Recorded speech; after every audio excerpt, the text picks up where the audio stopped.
Históricamente, el control de ciertos recursos ha sido esencial para que una nación se convierta en una potencia mundial. Durante la Revolución Industrial, por ejemplo, el carbón y el acero eran críticos. En el siglo XX, el petróleo se convirtió en un recurso vital debido a su papel en el transporte y la industria. Sin embargo, en la era moderna, la tecnología de la información y la capacidad para producir y utilizar chips semiconductores y tecnología de la inteligencia artificial han emergido como factores determinantes de la supremacía mundial. Estos chips son esencialmente para todo, desde smartphones hasta vehículos autónomos y sistemas de defensa militar. En el futuro inmediato, los países que controlen los chips controlarán el mundo. Quédate, que vamos a analizar hasta qué punto estamos condenados a que China se nos coma, qué se está haciendo para evitarlo, cómo Estados Unidos ha decidido no permitirlo y cómo Europa sigue con su implosión en todos los sentidos. Recuerda que no tengo Patreon ni acepto donaciones, por lo que un like es lo único que tengo para saber si valoras mi trabajo. No dejes de comentar porque cuando tengo algún tiempo libre reviso todos vuestros comentarios. Lo dicho, no te vayas, que lo de hoy también te interesa.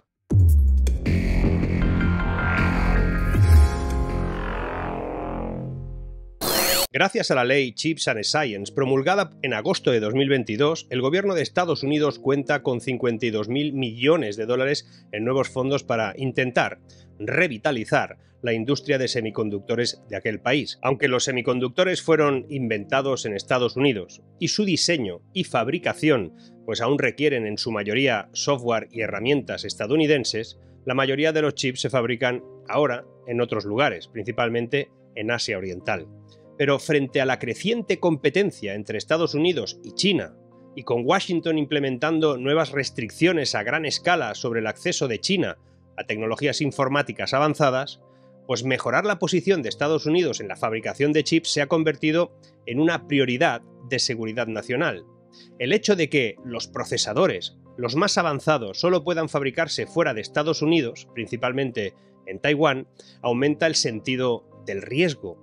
Por nuestro lado, la Unión Europea movilizará 43.000 millones para fabricar en Europa el 20% del mercado mundial de chips, eso dicen. Para ello tendrán que multiplicar por 4 la fabricación, pues apenas ahora mismo alcanza el 10% del mercado. Reconstruir el papel de Estados Unidos y Europa en la fabricación de todo esto será costoso, como reconoce la propia ley Chips and Science. Se espera que TSMC, Samsung e Intel, las tres mayores empresas productoras de chips de procesador, reciban fondos para nuevas instalaciones de fabricación de semiconductores tanto en Estados Unidos como en Europa.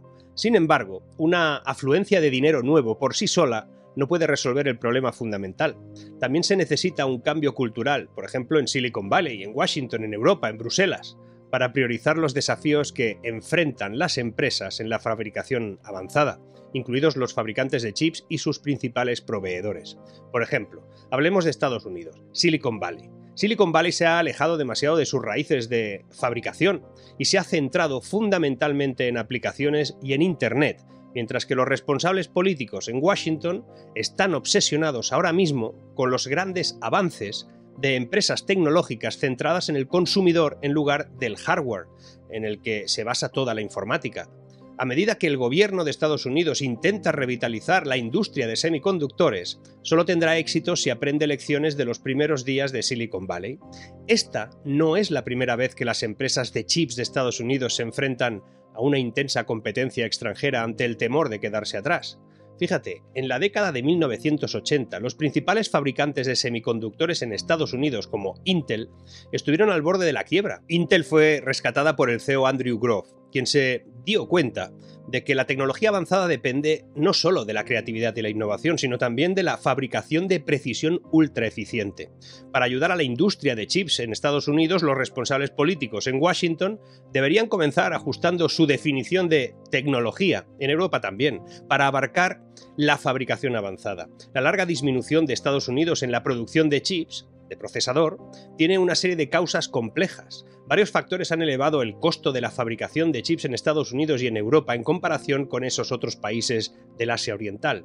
Las regulaciones ambientales que rigen las sustancias químicas tóxicas involucradas en la fabricación de chips se han vuelto cada vez más estrictas en estas dos zonas del mundo. Los costos laborales en Estados Unidos son más altos que en partes de Asia Oriental y en Europa ni te cuento. Aunque la mano de obra representa una parte menor del costo de fabricación de semiconductores, que en muchos otros tipos de fabricación, sin embargo es importante. Pero lo más importante, sin embargo, es que otros gobiernos han ofrecido incentivos fiscales sustanciales para la fabricación de chips, mucho más sustanciales que en Estados Unidos o en Europa, por lo menos hasta hace poco, y no lo hemos logrado igualar.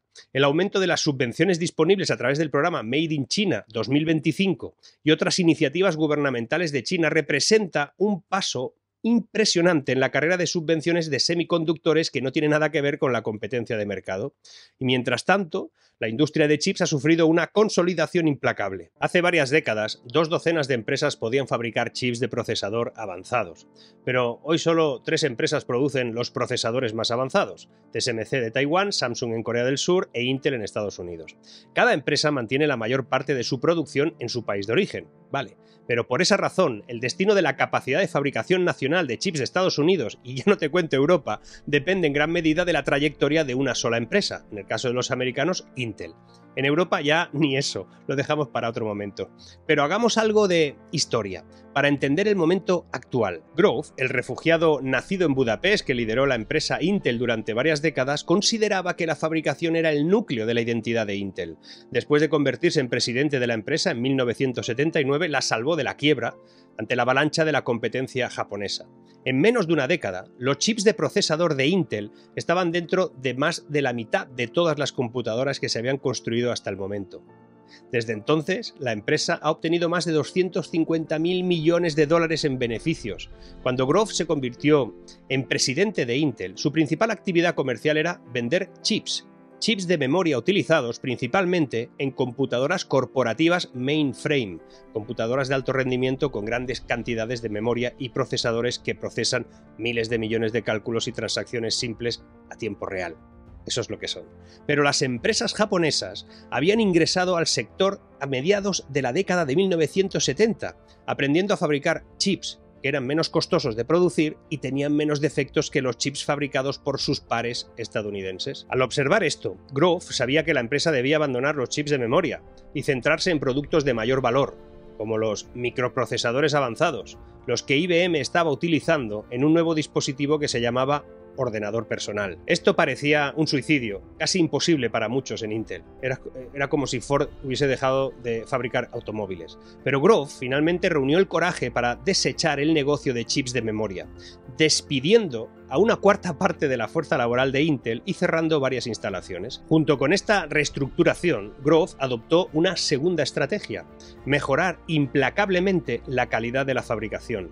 Grove describió su filosofía en un libro superventas, titulado Solo el paranoico sobrevive. El miedo a la competencia, el miedo a la quiebra, el miedo a estar equivocado y el miedo a perder pueden ser poderosos motivadores, decía. Después de un largo día de trabajo, era el miedo lo que mantenía a Grove revisando su correspondencia o hablando por teléfono con los subordinados, por ejemplo, preocupado de haberse perdido alguna noticia de algún retraso en producto o de algún cliente insatisfecho. En la Intel revitalizada de Grove, a fines de la década de 1980 y en la década de 1990, una cultura de Silicon Valley desinhibida fue reemplazada por una disciplina de sargento instructor. Grove lanzó una nueva política llamada copiar exactamente, mediante la cual la empresa determinaría el mejor proceso de fabricación y luego enseñaría a sus ingenieros a replicarlo en todas sus instalaciones. Muchos se sintieron molestos al recibir órdenes de implementar en lugar de inventar. Sin embargo, a medida de que cada una de las plantas de la empresa dejaba de funcionar como un laboratorio de investigación y se convertía en una máquina perfecta ajustada, pues la productividad aumentaba y los costos disminuían. Sin embargo, el enfoque enérgico de Grove explica solo una parte del resurgimiento de Intel durante la década de 1980. Intel tuvo éxito no solo al optimizar la fabricación, aunque esto fue crucial, sino también al entrelazar la fabricación de vanguardia con el diseño de chips de primera calidad. Intel llamó a este método tick-tock. Cada tick, una mejora en el proceso de fabricación, se combinaba con un toque, un diseño de chip más eficiente. La estrecha interacción entre la fabricación, el software y el diseño del sistema mantuvo a Intel en la cima de los negocios de procesadores de PC, o para PC, durante 3 décadas. Después de que Grove se retirara de Intel en el 2005, la empresa comenzó a decaer. Debido a que el negocio principal de Intel, de construir chips para computadoras personales, fue tan rentable durante tanto tiempo, pues la cultura de disciplina de la empresa se empezó a debilitar, casi normal. Los empleados que llevaban más tiempo en la empresa que cada año que pasaba notaban que los ejecutivos cobraban más, iban con mejores coches, y todo eso pasaba a medida que los químicos y los físicos perdían influencia frente al departamento de finanzas, pues se fue la cosa complicando. Una empresa que había sido un icono de la tecnología estadounidense se deslizó en un declive durante una década. Después de la partida de Grove, la empresa no pudo realizar grandes, audaces y arriesgadas apuestas. Sus capacidades de fabricación de chips, que habían sido las más avanzadas del mundo, quedaron rezagadas frente a TSMC y Samsung, y ahora pueden producir chips con más precisión que Intel. La empresa se perdió cambios clave en la industria, no se anticipó a los teléfonos inteligentes, al auge de la inteligencia artificial. Tenían tecnología, tenían a la gente, simplemente no querían soportar el impacto en el margen por los financieros. Después de su retirada, Grove expresó su preocupación de que las capacidades de fabricación avanzada de Estados Unidos estuvieran erosionándose. De Europa ni hablaba, pues la consideraba en una división inferior. Abandonar la fabricación de hoy puede excluirte de la industria emergente del mañana, decía. Esto lo dijo en 2010, advirtiendo que la obsesión de Silicon Valley por el software a expensas del hardware estaba equivocada. Grove veía la industria de las baterías eléctricas como un caso de estudio de cómo perder la capacidad de fabricación arriesgaba la erosión y la capacidad innovadora. Estados Unidos perdió su liderazgo en las baterías hace 30 años, cuando dejó de fabricar dispositivos electrónicos de consumo. En aquel entonces, las empresas estadounidenses no lograron innovar en la fabricación de baterías para computadoras personales, y ahora están muy rezagadas, sobre todo frente a sus competidores, otra vez, de Corea del Sur y de China, en la producción de baterías para vehículos eléctricos. Una cosa conducía a la otra. Pero las advertencias de Grove sobre la importancia de la fabricación avanzada en el ecosistema tecnológico más amplio fueron ignoradas siempre. La mayor parte de Silicon Valley lo consideró representativo de una era pasada. En Europa nos hemos dejado llevar y, después de todo, Grove había construido Intel antes de que existiera Internet. Facebook, fundado en 2006, pronto se volvió varias veces más valioso que Intel, a pesar de no fabricar nada y vender poco más que publicidad. Intel podría argumentar que los datos de Internet se procesaban en sus chips. Sin embargo, producir chips era menos rentable que vender anuncios en alguna aplicación. Con el tiempo, sin embargo, Estados Unidos ha perdido la capacidad de fabricar los chips de procesador más avanzados. Ahora solo se pueden fabricar chips cruciales para aplicaciones desde teléfonos inteligentes hasta inteligencia artificial en centros de datos en China, Taiwán y Corea. También Japón. Después de un shock en la cadena de suministro y en medio de una intensificación de la rivalidad con China, los líderes políticos y empresariales de Estados Unidos y de Europa están comenzando a comprender lo que está en juego. Para ello se han aprobado leyes y planes, esa Ley Chips and Science en Estados Unidos o la Ley Europea de Chips. Por cierto, esta última tiene un mensaje de doña Ursula von der Leyen que demuestra que estamos en un planeta ficticio. La mujer dijo que la ley de chips europea reafirmará la competitividad de Europa y contribuirá a lograr la transición ecológica. Transición ecológica. En realidad, estas leyes muestran que, por primera vez en décadas, Washington y Bruselas están dispuestos a gastar sumas importantes de dinero para apoyar a los fabricantes de chips. Este es un primer paso crucial. Pero los líderes políticos también deberían mejorar el entorno empresarial para esa fabricación. Los permisos de construcción, las normas ambientales y las políticas fiscales son determinantemente críticas en la viabilidad de una instalación de fabricación de este tipo. La innovación por sí sola no es suficiente para revitalizar la fabricación de chips en Estados Unidos o Europa, a menos que fabricar chips también sea económicamente viable. Y eso está por ver. Ahora imagina que tienes una gran orquesta, reconocida en todo el mundo, por su excelencia en la ejecución de piezas musicales complejas. Esa orquesta es muy famosa por la forma en que tocan sus violines y se ha convertido en el estándar mundial. Un día decides que ya no necesitas tanto ensayar la sección de violines y te deshaces de tus mejores violinistas y disminuyes el tiempo de ensayo para esa sección, permitiendo de esa manera que otra orquesta, de China, por ejemplo, tome la batuta en el dominio del violín.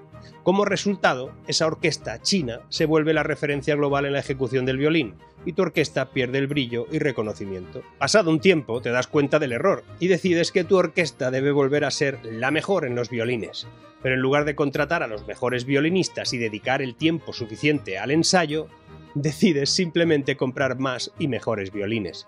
La calidad del instrumento puede ser impresionante, pero sin los músicos adecuados de antes y el ensayo suficiente, la música producida pues no va a ser la misma. Tu orquesta sigue sonando desafinada, porque la estrategia no era la correcta. En este caso, la orquesta es el país que fue importante en la construcción de chips. Los violinistas son la industria local de fabricación de chips. El ensayo es la inversión en investigación y desarrollo. Y los violines son las infraestructuras y tecnologías utilizadas para la producción de esos chips. Es esencial reconocer que el dominio de una industria requiere más que simplemente las herramientas adecuadas. También requiere talento, experiencia y tiempo para la experimentación y el aprendizaje. Sin una estrategia adecuada, que considere todos estos elementos, pues no hay posibilidad de conquistar el futuro que viene. De momento, ni Europa, ni Estados Unidos, ni Hispanoamérica están a la altura de lo que China sí está haciendo. Nuestros dirigentes están perdidos completamente. China programa a 50 años sus hojas de ruta. Nosotros a 4 años como máximo. Falta responsabilidad y sobra mediocridad. Seguimos.